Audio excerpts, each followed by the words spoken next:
Shalom adik-adik sekolah minggu HKBP Lubuk Baja. Apa kabar hari ini? Luar biasa pastinya ya. Nggak terasa ya, minggu ini kita sudah memasuki Minggu Palmarum atau yang sering kita sebut dengan Pesta Palma. Palma itu sejenis daun yang mengingatkan peristiwa sambutan meriah bagi Yesus yang datang di Yerusalem. Kan sebentar lagi kita mau Paskah, tinggal 1 minggu lagi. Nah, cerita kita hari ini diambil dari Matius 21 ayat 12 sampai 17. Matius 21 ayat 12 sampai 17. Oke, kita baca secara bersama-sama ya. Yesus menyucikan bait Allah. Lalu Yesus masuk ke bait Allah dan mengusir semua orang yang berjual beli di halaman bait Allah. Ia membalikan meja-meja penukar uang dan bangku-bangku pedagang merpati dan berkata kepada mereka, "Ada tertulis, rumahku akan disebut rumah doa, tetapi kamu menjadikannya sarang penyamun. Maka datanglah orang-orang buta dan orang-orang timpang kepadanya dalam bait Allah itu, dan mereka disembuhkannya." Tetapi ketika imam-imam kepala dan ahli-ahli Taurat melihat mujizat-mujizat yang dibuatnya itu, dan anak-anak yang berseru dalam bait Allah, "Hosana bagi anak Daud," hati mereka sangat jengkel. Lalu mereka berkata kepadanya, "Engkau dengar apa yang dikatakan anak-anak itu?" Kata Yesus kepada mereka, "Aku dengar. Belum pernahkah kamu baca dari mulut bayi-bayi dan anak-anak yang menyusu engkau telah menyediakan puji-pujian?" Lalu ia meninggalkan mereka dan pergi keluar kota ke Betania dan bermalam di situ.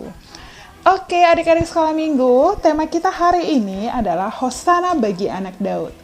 Hosana, Hosana, Hosana. Demikianlah orang banyak berseru menyambut kedatangan Yesus di Yerusalem. Hosana bagi anak Daud. Diberkatilah dia yang datang dalam nama Tuhan. Hosana di tempat yang maha tinggi. Oke, setelah Yesus masuk ke bait Allah di Yerusalem, dia kaget dan geram. Kenapa? Karena ternyata bait Allah telah dijadikan tempat jual beli atau berdagang, di mana di sana ada juga saling tipu menipu. Sehingga Yesus marah besar dan mengusir mereka yang berjual beli di sana. Meja-meja dan bangku-bangku dibalik-balikan sama Tuhan Yesus karena dia jengkel melihat orang-orang jualan di sana. Kemudian Yesus berkata, "Ada tertulis, rumahku akan disebut rumah doa. Mengapa engkau menjadikannya sarang penyamun?" Nah, adik-adik sekolah minggu, bait Allah adalah tempat berdoa, malah dijadikan sarang penyamun. Ya, itu kan sudah salah guna ya kan?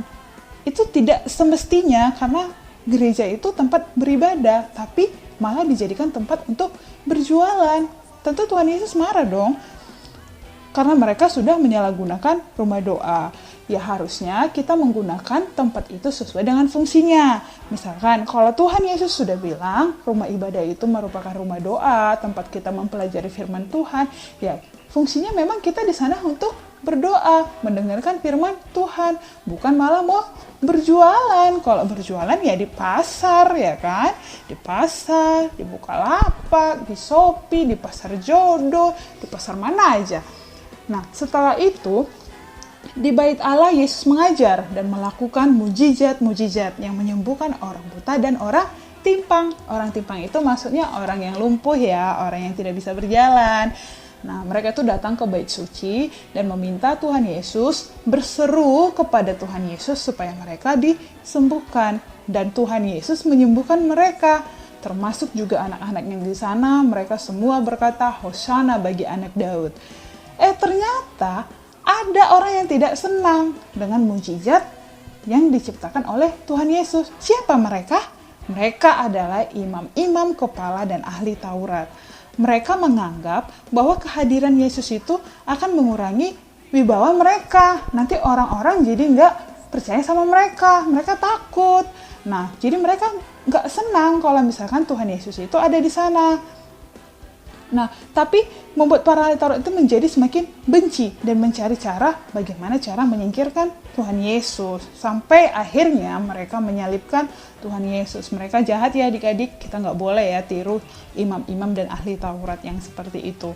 Nah, demikianlah orang yang tidak mengenal dan percaya bahwa Yesus adalah Mesias anak Allah akan selalu menganggap Yesus itu adalah ancaman dan mengganggu kehidupannya.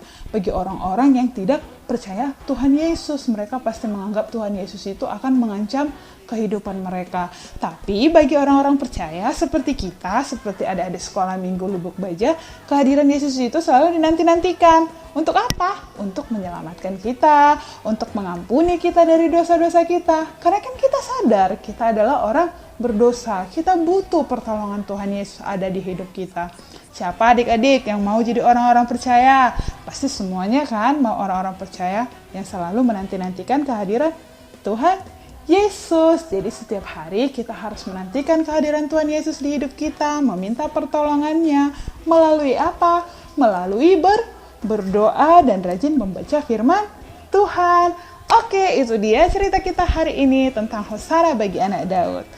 Kita masuk ke ayat bulanan kita di bulan April, masih tertulis di Titus 2 ayat 14. Sudah dapat? Titus 2 ayat 14. Tetap dihafal ya adik-adik, biarpun kita nggak sekolah minggu seperti biasa, tapi ayat bulanan tetap dihafal ya. Oke, kita baca secara bersama-sama. Titus 2 ayat 14. Yang telah menyerahkan dirinya bagi kita untuk membebaskan kita dari segala kejahatan dan untuk menguduskan bagi dirinya suatu umat kepunyaannya sendiri yang rajin berbuat baik. Oke, kakak akan bacakan dalam bahasa Batak. Titus 2 ayat 14. Aidilehon do dirina humokop hita, asa ditobus hita sian nasa hajahaton, asa urasonna di dirina bangso, naung ibana na punasa, na olo maka dapoton aka ulaon na denggan. Oke, bulanannya dihafal ya adik-adik semua ya.